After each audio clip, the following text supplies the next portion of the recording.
Well, good morning. We're back in Middle Earth, and we are back with Miss Fistula. And as promised, we are going to do this springtime question that goes through the history of the sunflowers. So, before I had decided to do this, I'd already talked to this guy, and he is sending us over here to this trio of people. Have you come here to assist the herbalist, Fistula? We're always in need of such assistance, for the pursuit of knowledge never ends, as I am sure you are well aware. I was the apprentice of Galathir, the herb master of Minas Tirith, and he sent me forth to research the plants and mosses of Ithilien and the waste before Mordor. He did not agree with some of the conclusions I made upon my return, and sought to dismiss me. Not only that, but he has taken a new apprentice. Actually, he has taken two, and sent them north to Breland to confirm some of his botanical theories. My sojourn into the wilds, as well as my perusal of that fine tome Warts and Weeds, has taught me I do not need to be Galathir's apprentice to study the natural world. So I followed his new apprentices here, and I have been trying to help them with their studies. It seems to me they might be cut from the same cloth as my old master, poor fellows. They have been bothering the people here with Galathir's questions, when they should be out in the field studying the plants and grasses with their own eyes. Milgamel is a good friend, and I have known her since childhood, but she proved a poor apprentice to my master Galathir. I think she fancies herself the master, and he the apprentice. Can you imagine such a folly? Anyway, Brood here and I know to show him the respect he deserves, and we have come here to confirm several of his theories about the spreading of flowering plants in the Northlands. Milgamel came along as well, and to speak true, I do not think we could have prevented her from doing so. She will not appear in our report to Galathir, I can tell you that. But enough of this banter. I spoke to a fellow some time ago, a Parianth like you, about gathering up some yellow cattails for my study, and he never returned. Now I charge you with this task, and I beg that you do not disappoint me as he did. So, I need to go gather up some cattails. And fortunately for me, we have already done the other festival quest for the day. So, won't have to worry about that. And how many tokens does she have anyway? Only 16. Which is fine. There is not a whole lot she needs to get. She got the dog already. And we've already determined that the sickle fly is purchased using tokens from the spring instances. And furthermore, we have also determined it's not really something that she would have.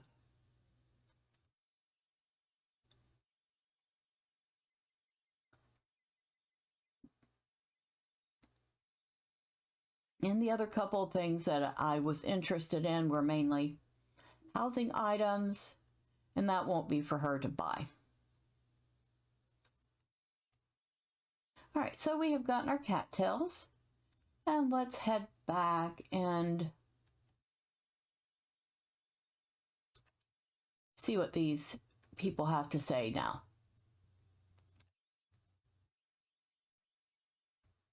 There they are.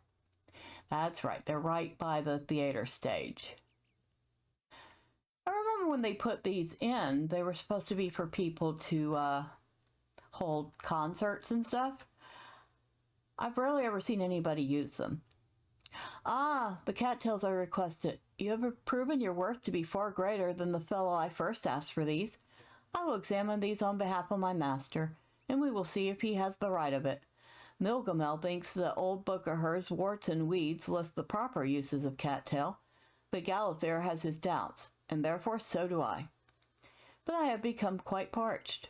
Will you bring our table some of that fine spring wine? I saw a number of the bottles across the grounds over that way, and every worthwhile botanical study requires proper refreshment. So says my master, and so say I. Your master's an idiot. I'm sorry, did I say that out loud? He does sound like one, though.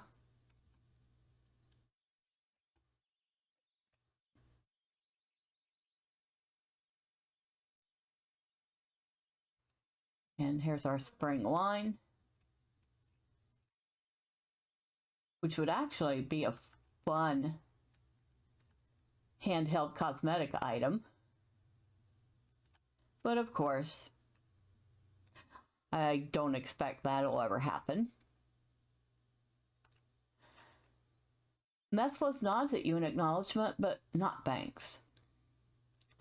It has come to my attention that there are patches of purple Aloft growing nearby. Why did I spend my time thinking about yellow cattails when I could be studying a much more interesting and important bloom? Why Galathyr would be most disappointed in me, and I might join Migomel as another in the growing line of spurned apprentices.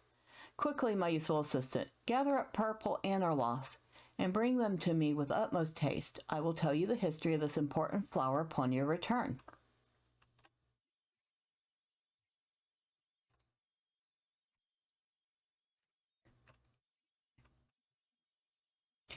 I don't know what he thinks they are, but they look like pansies. Well, they're the color of Johnny Jump-Ups. I don't know what they're exactly supposed to be. Probably not that. A 5-petaled flower with a cone center.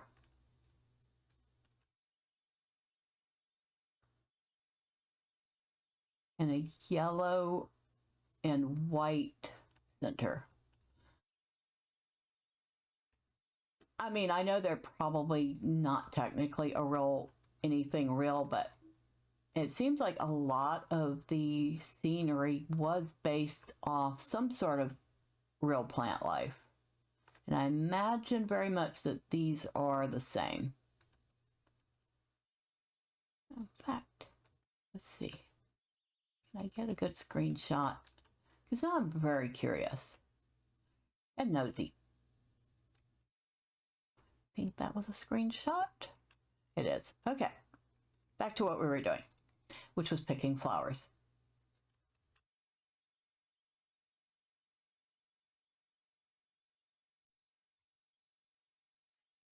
All right, back to them again. And this time I'm going to take a horse. Because why not?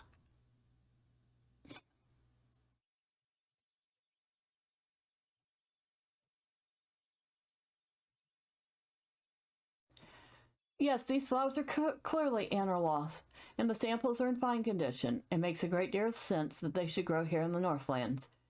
You see, these purple flowers with the yellow centers are the descendants of a very special type of flower that the men of the West brought to these shores long ago. The bloom was called Aloft, and it was planted where they came to settle. These Aloft are held to be the descendant of those legendary flowers, which died out some time in the intervening years. My master Galathyr has written extensively about the Aloft of long ago and the Aloft of today, and he's widely considered the foremost expert on both. But I am parched once again. We are in need of more spring wine, assistant. Fetch us some now, and I will share with you. No, not the wine. I will share with you more tale of the legendary Aloft.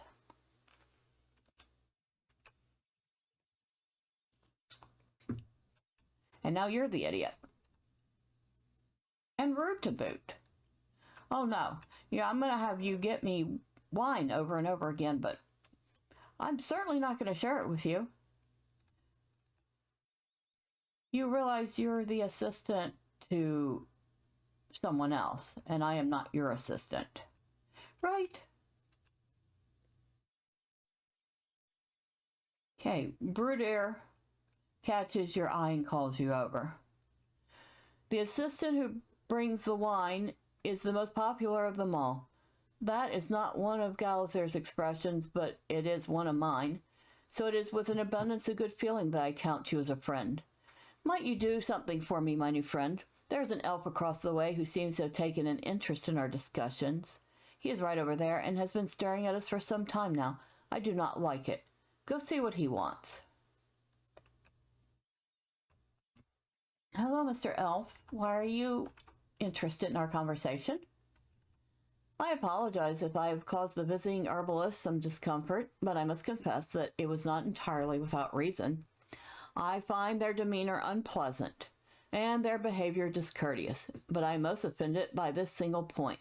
The herb master they serve knows nothing about the Anorlost bloom and has spread much about it that is simply untrue. Okay, he's telling him off. I would not normally involve myself with such matters, but my brother Edlethorn travels to Mithlond, there to depart Middle-earth for the Undying Lands. We said our farewells just yesterday, and I tarried here at the festival grounds seeking a balm for my unsettled thoughts. I could not make the decision for him, but neither am I ready to sail into the west, and the conflict wars within me. Edlethon and I were given to traveling through Middle-earth, and together we found great joy in the beauty of far-off places. We rested in Rivendell and called it home, but never for long. We were always off again on our journeys before the sun had set a dozen times, and we wandered the wilds and came to villages unfamiliar and strange. This was our practice for almost an age of the world, but Edlethon grew sorrowful at the changes he saw, the places that were damaged by the ravages of war, the losses inflicted by Sauron. In time we did not journey as often, and we spent longer in Rivendell than we did away. This has been the last of our travels. My brother departs, but the memory of my wanderings with him remain, and that is how I know your herbalist friends are mistaken. The purple Anorloth of today bear little resemblance to the Anorloth of legend. If you tell them this, I will describe what I know of the Anorloth to them and to you, if you wish. Okay, so he would like to educate them. I do not know what this elf thinks he knows, but I have never heard his name before. How many tomes of herblore has he studied? Not only that, how many has he written? My master Galather has written in numerous such tomes, and is a noted expert on countless subjects related to the many breeds and uses of every plant that grows upon this Middle Earth. All in Minas Tirith know his expansive knowledge, and none would dare doubt its breadth or its accuracy. I will hear out this elf, but only in order to reveal him for the charlatan he is, and you can tell him so. You're an idiot. That elf probably has smocks older than you. Listen well, and I will tell both of these herbalists and you what I know of the legendary Anorloth.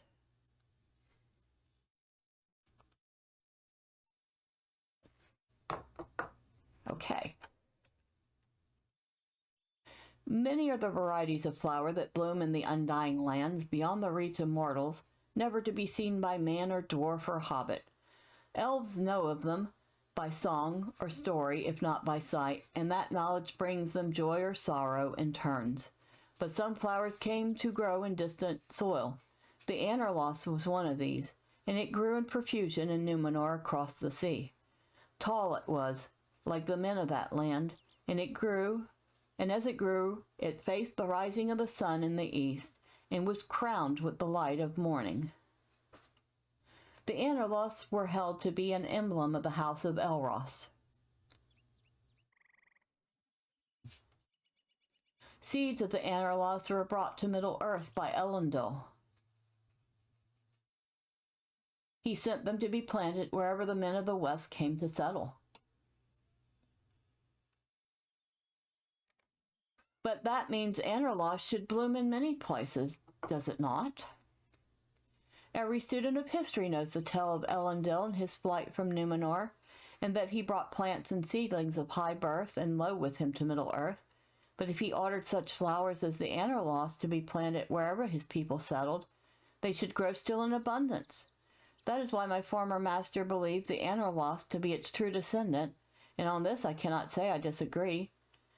How came Herondel to know of the flower's history? Bah! If these tall flowers were truly planted by the men of the West throughout Middle-earth, where are they now? Anorloth grows in many places, But I have not seen these flowers you describe in Gondor. Neither have I seen them throughout Ithilien. If you are not a liar, perhaps you are a fool, but I should wish to be neither. How do you claim to come by this knowledge? Not by study, I warrant. No, you are right, Nethelus. I have not come by this knowledge through study, or at least not through the study of old books or herb masters' teachings. My brother Edlithon and I walked the hills and valleys in Middle-earth long ago.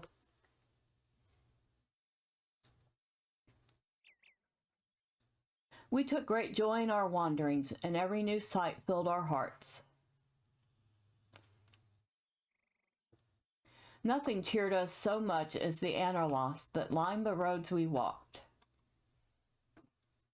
They grew in the gardens of Minas Anor, far to the south.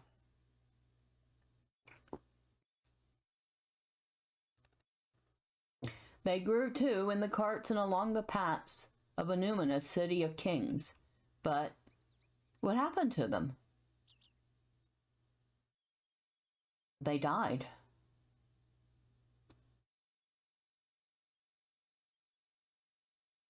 It began when Anorion was slain in Mordor. It continued during the long decline of the Northern Kingdom. And then, one sad day, there were none left. My brother and I did not journey together much after that. We just grew apart.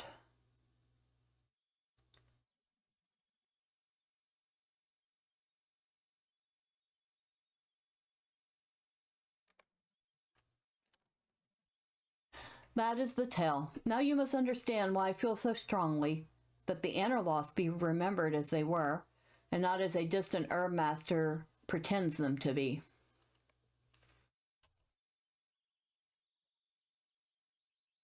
I am not saying I believe this elf Fistula, but he has given me some food for thought.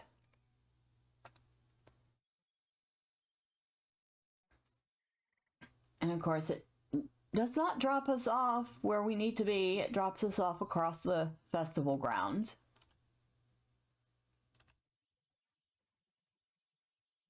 All right. Edlithon and I did not travel as often once the Anarlos died out. It was only one sign of the wounds Sauron inflicted upon Middle-earth, but it affected we two more personally than many others. I wonder if the Anarlos grow still in the Undying Lands. Perhaps when I come there at last, I will find my brother smiling among them, eager to chastise me for delaying so long to see them. It is a happy thought, even if that is all. A nearby hobbit coughs politely, motioning for you to speak with her. I beg your pardon, and hope you will excuse me, but I could not help but overhear the telling of your friend's tale. I am not very good with names, so I do not quite know what flower he is talking about, but it seems to me that it bears some resemblance to the humble sunflower. They grow in the Shire, you know. That hobbit believes that some strain of Anarlos still grows within the bounds of her land. Can it be true? I can hardly believe it, Fistula. Can it be true that blooms of the Anarlos have come to be preserved within the bounds of the Shire? I do not want my brother Edlithon to depart from Middle-earth without knowing if this be so. The thought that he could leave without knowing fills me with regret, and my remaining years will be a sorrow to think he sailed away believing every trace of the Anarlos hath vanished. You have the look of a determined hobbit, Fistula. Can I ask you to hurry after my brother's company, and to bring him word of these sunflowers? I do not ask you to change his mind, merely to let him know that the flowers we loved in our younger days did not disappear as we believed, but can still be found in the world today. That will be enough for me, and for Edlithon, my brother. His party of elves plan to take the customary route of our people through the country of the Green Hills. Go to the Shire and look for them in the wooded hills above the road, and hurry. I said farewell to my brother not far from here, but that was yesterday, and he will have covered much ground since then. And we have a timed quest, but we have plenty of time. And here's a question. He's riding through the Shire to get to his destination. How is he missing the numerous stands of sunflowers there? What can I do for you? And you will understand when we get there. All right, nickel delving.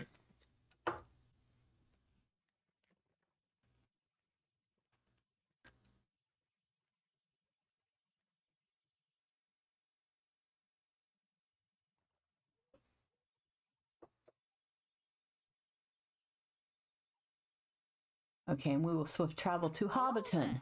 But before we do, if you look behind these stables here, there are sunflowers. Where? Oh, here we go. Hobbiton. And there's our dismount, because we want to hop off as soon as we pop in. Okay, back on our horse, and we will head out towards where our elves are located. And along the way, let's see how many sightings of sunflowers we see. There's one. There's two. Now it's saying he's going over the hills, so we're going to go over the hills as much as possible. But there's three.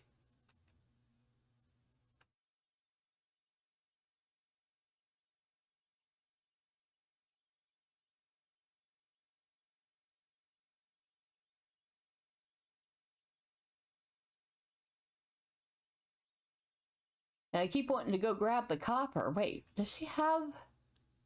Yes, she can grab it. Well, we'll hold off. We are kind of in a rush, but not really.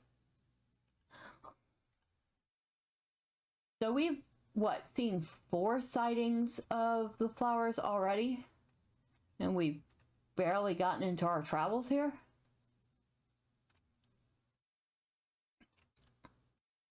Oh, granted, only one in the hills, so he could have perhaps missed that one.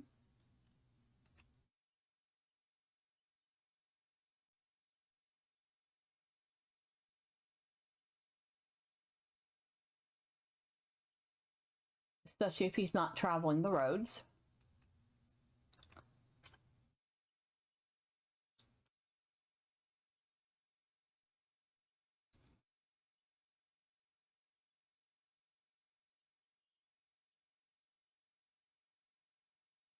Oh, we're going through the woods. I see none in the woods, so okay.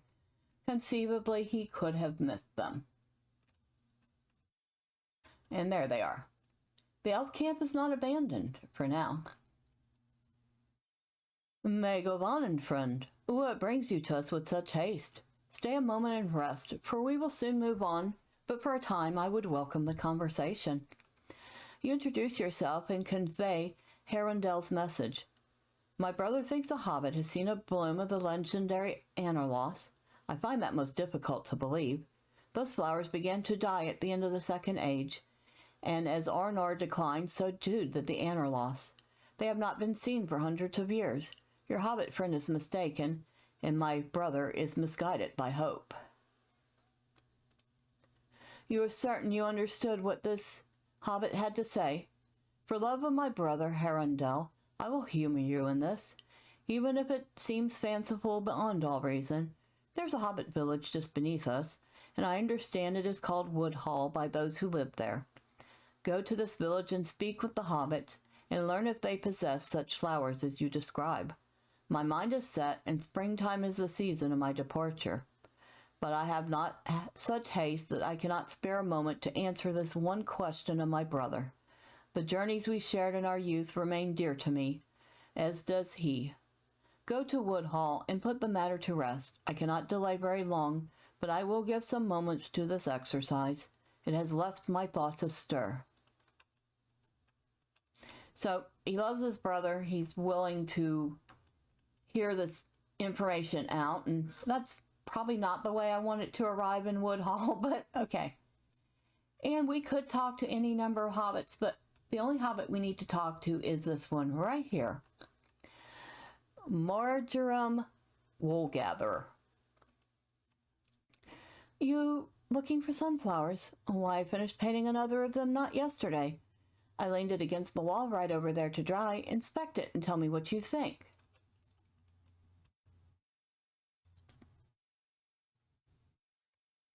This painting does bear a resemblance to the Anorlost described by Herondel.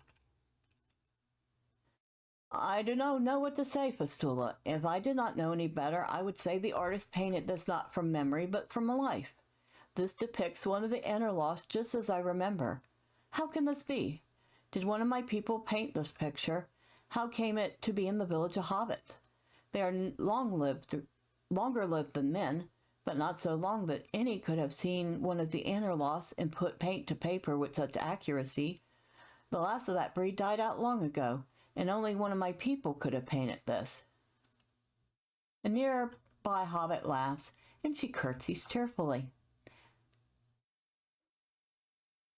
I always heard elves were frightening and strange, but your friend here seems rather amusing instead.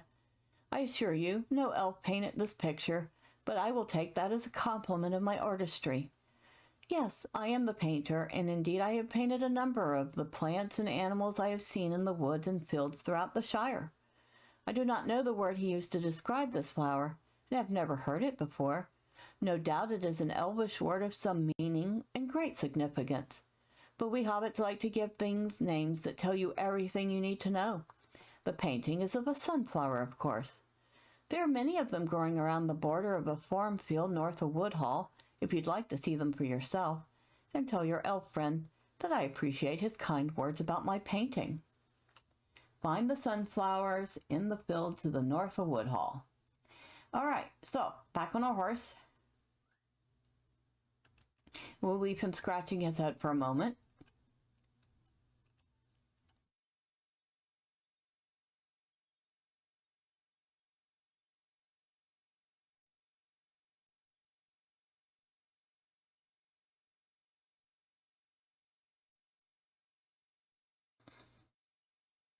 To go fly. Wolves. And don't forget, those are both Slayer deeds here in the Shire. And here, a full-on sunflower lines the field, and Edlathon stares at them with wondrous eyes. How can I put this into words, Fistula? My heart leaps at the sight. I feel as if I have stepped back in time, back to a day not when the Anorlost struggled and failed, but to a day when they flourished. Herondel and I walked together among these flowers in kingdoms north and south, and our eyes lighted up on the horizon and our minds danced upon the future it promised. I am brought back to those happy days, and the sorrows that followed in the wake of Sauron and his wars are forgotten to me. The promise of the sunflowers was as bright as their petals, and so many journeys lay still ahead of us. Following the death of Anarion and the decline of Arnor, the Anorlost died out in the wider world, and yet somehow a seedling must have come to this land. I can see it in my mind's eye, Fistula, borne aloft in springtime, carried on the breeze until it came to rest within this sheltered land. That seed took root, and from it the line prospered, hidden from outside eyes. The Anorlost survived. Edlathon gazes at the sunflowers in silence. I was prepared to depart. My heart wept to leave my brother, but I knew I would see him again when he too sailed from these shores. But the sight of these flowers has restored in me a sensation I have not felt since our travels together so long ago. How many other wonders might remain in Middle-earth? The wanderlust stirs in me again. I believe I could remain no longer, but now I think my brother and I might find joy in another journey within the bounds of Middle-earth, and then depart for the undying lands together, as once I thought we would. Can I ask you to convey this message to Herondel for me? I will spend some time here in contemplation, and will join him soon. You have my thanks, Fistula, for reminding me of what I once held dear. And not only that, I am grateful for one more thing. You have given back to me the hope of the unexpected, the unlooked-for wonders that might still remain around the next bend or behind the next tree. You have given back to me the promise of sunflowers, and that is something I have missed. All right, so he's very happy, and we have to head back to the festival grounds, so I will be right back. Okay, we're back, and we are back at the festival grounds with Herondel to deliver his brother's message to him. You have returned, Fistula. Did you find my brother in time? And was there any truth to the rumor that some strain of the Anorloth might remain within the Shire? You tell Herondel about the sunflowers and his brother's decision to remain in Middle-earth for now. He looks at you thoughtfully, and after a moment a smile lightens his features. I am conflicted, my friend. I did not mean to gainsay my brother's choice, for I know when he made it the decision was not easy, and he felt it strongly. I would not tell him otherwise, and did not wish to make him stay. But when you went in search of him, when it seemed the Anorloth might bloom still somewhere in the Shire, I confess I did wonder what I would say if he chose to stay. Could our journeying days come again? Where might we go? I have come up with just the right destination, Fistula. I will suggest to my brother that we let our wandering feet bring us to the Southlands. There is a so-called master of herbs in Minas Tirith that I would propose we visit. He is possessed of a number of misconceptions that Edlithon and I are well prepared to correct. We two elf brothers will depart in springtime, buoyed by the breeze and a spring in our step, on another journey like those we took of old. Thank you for helping my brother and me, Fistula. Perhaps the sun will smile upon us, and our paths will cross in some distant land. Until then, my friend, farewell. And with that, the Borne Aloft in Springtime quest chain is complete. I saw you leave without taking care of my own problem, Fistula, and I admit at first I was rather cross with you. Did you forget I asked you to ensure the visiting herbalist did not cause any further disturbances? But shortly after you departed, I noticed something most unusual. They stopped their drinking and their carousing and instead began speaking quietly among themselves. Well, the sparks of my curiosity were set aflame, and I took a casual stroll by their table. They seemed to be questioning the merits of some long-held belief, and the discussion had shaken them into politeness. What a strange turn of events. I do not know what part you played in this argument about flower strains, and neither do I know if they decided this plant called the Anorloth and the one called Anorloth are truly one and the same. But I do believe you may have given them something to think about, and while they're thinking, they're done causing disturbances. In conclusion, you have earned these spring leaves after all. Spend them at your leisure and enjoy the festival. And he gives us 18 spring leaves for completing the whole quest chain. So now how many do we have? We're up to 37. Like I said, I don't think there's anything we really want to buy here. We will look one more time. Hello there. We did not like the cloak. Not really fond of the cosmetic shield, and it requires festivity tokens. Besides, we have the puppy. We don't like the sickle flay. And of course, we have a bunch of various housing items, which, like I said, will not be for her to buy. The Mountain Meadow sets are not all that exciting. The Lasgulin spring dress, it's okay, but it's more of an elven thing. Although it does look kind of cute on her. It is very green. They like green a lot in this game. She'd be one of the rare hobbits wearing boots. Of course, she is a brawler. She might actually wear boots. And just out of curiosity, what part of this dies? Okay, so it dies better than I thought. So you can dye that green out. Okay, so maybe it's not as horrible as I thought it was. I will debate buying her one of those. And maybe I'll buy her the boots to go with it. And the backpack. The backpack's kind of cute. She could have a whole set. There's also the Bingo Boffin cosmetic set. So we have the Sightseer jacket, the Sightseer trousers, and the Sightseer straw hat. And you can look like Bingo Boffin. That's actually kind of rather cute on her. Anything else? Jacket of a merry fella, hat of a merry fella, boots of a merry fella. So you can also look like Tom Bombadil. The dress of the spring maid is actually one of the nicer looking ones in this. Braided dress of the spring wood is actually okay. It doesn't look as good on the Hobbit as it does on a man or elf, but it's okay.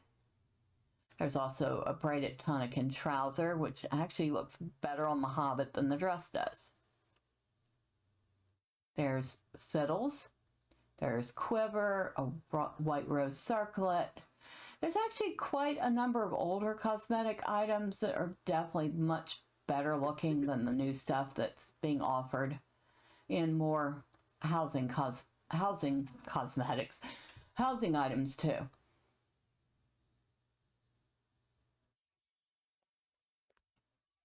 Quite a number of housing items. There's also the slapper fish, the cold fish. Cold fish is an emote. You slap somebody with a cold fish. And then we have horses that you have to spend mithril to get, which obviously I'm not spending 70 mithril pop on horses, even though I did spend some LOTRO points on a horse for Medriel. Sharp plum dye, boar green dye. She might, if I get her that dress and boots, I might get her the sharp plum dye too. That would look nice on her. Okay, so we have seen everything. We have done the spring instance, or the spring quest chain.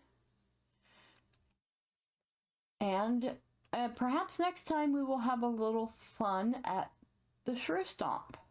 Who knows? But until then, bye for now.